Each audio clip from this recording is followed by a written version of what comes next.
Bonsoir mesdames et messieurs. Veuillez m'excuser de déranger votre voyage. Rassurez-vous, je ne viens pas pour faire la manche. J'ai un message à faire passer par rapport à ce qui se passe en Afrique. J'aimerais partager avec vous, si vous le permettez, donc 4 minutes par rapport au drame qui se passe en Afrique. Parce que beaucoup de Français ne savent pas. Il y a certains qui savent et se taisent. Et il y a beaucoup aussi qui sont indifférents par rapport à ce qui se passe dans le continent. Mais qui sont étonnés de l'immigration. Ils se plaignent de l'immigration. Pourquoi il y a ces Africains qui débarquent sur nos plages? Pourquoi ils viennent ici? Certains même pensent que c'est parce que l'Afrique est pauvre. Alors que l'Afrique n'est pas pauvre en réalité. Et ça, les élus français ne vous le diront jamais assez. Ils vont simplement se plaindre par rapport à cette immigration-là. Alors, ici sur la photo, nous voyons, c'est un enfant qui marche sur une pipeline. Là, c'est du pétrole en direction de l'Europe. C'est du pétrole qui est en direction de l'Europe. Pendant que l'enfant part fouiller dans des poubelles pour manger. Et dans son pays, on pille le pétrole et il n'a pas de quoi manger. Voilà le quotidien des Africains, voilà ce que nous vivons. La France n'a pas le pétrole. On se demande comment fonctionnent nos voitures, comment fonctionnent nos camions. Parce que c'est un marché de dupes, c'est de l'arnaque. On nous impose des dictateurs dans nos pays qui garantissent le pillage de nos minerais. Je ne suis pas là pour dédouaner nos dirigeants. On a notre part de responsabilité, oui. Mais ceux-là, ces grandes démocraties qui disent que ce sont des pays démocrates qui ne peuvent pas soutenir des dictateurs. Ils soutiennent des dictatures.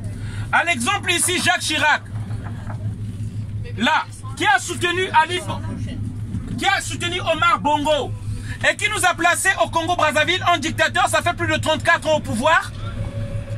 Et grâce à ce dictateur, on pille nos minerais. Tous les élus français passent là-bas pour prendre notre argent. Et pour votre gouvernement, j'aimerais vous faire savoir, les élections en France sont financées, les partis politiques pour leurs élections sont financés par les pays africains. Ceux-là même qu'ils appellent, dit-on, des dictateurs, c'est eux qui financent leur campagne.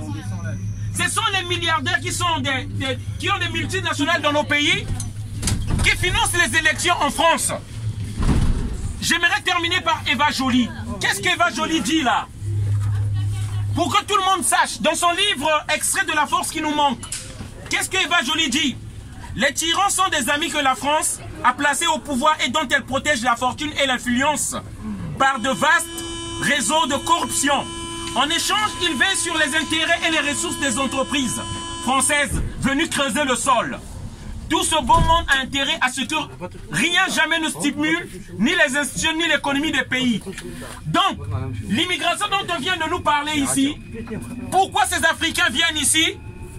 La vérité est là. Eva Joly a expliqué. Pourquoi on nous place des dictateurs? Je vais terminer par Rachida Dati, qui veut être maire de Paris. Et dit-on, les sondages la met devant tout le monde. Rachida Dati, là, elle est avec qui?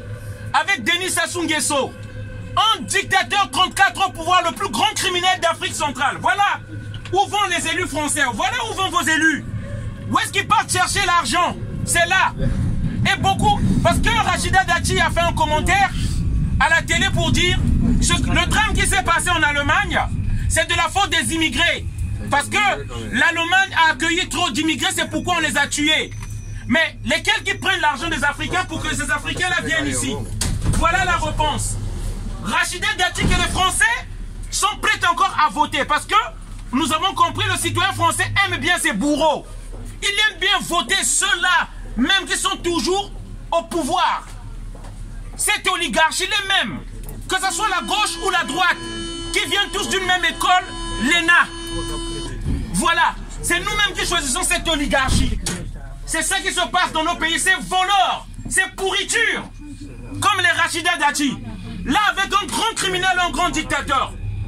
Voilà le message que je voulais faire passer à tout le monde. Moi, je suis réfugié. Je suis un immigré.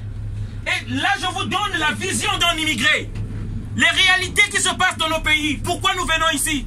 Et moi, je pense que le citoyen français, avant de pouvoir d'abord nous regarder comme des animaux qui ont faim ou qui viennent ici, puisse se demander qu'est-ce qui se passe dans nos pays.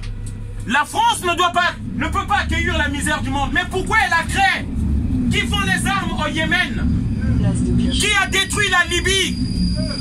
On ne peut plus rester tranquille, citoyens français, parce qu'à un moment, on vous demandera des comptes. Et l'histoire, la postérité retiendra que la France a déstabilisé plusieurs démocraties dans les pays africains. Bonne soirée à tous. Merci, le message, c'est celui-là que je voulais faire passer. Merci encore.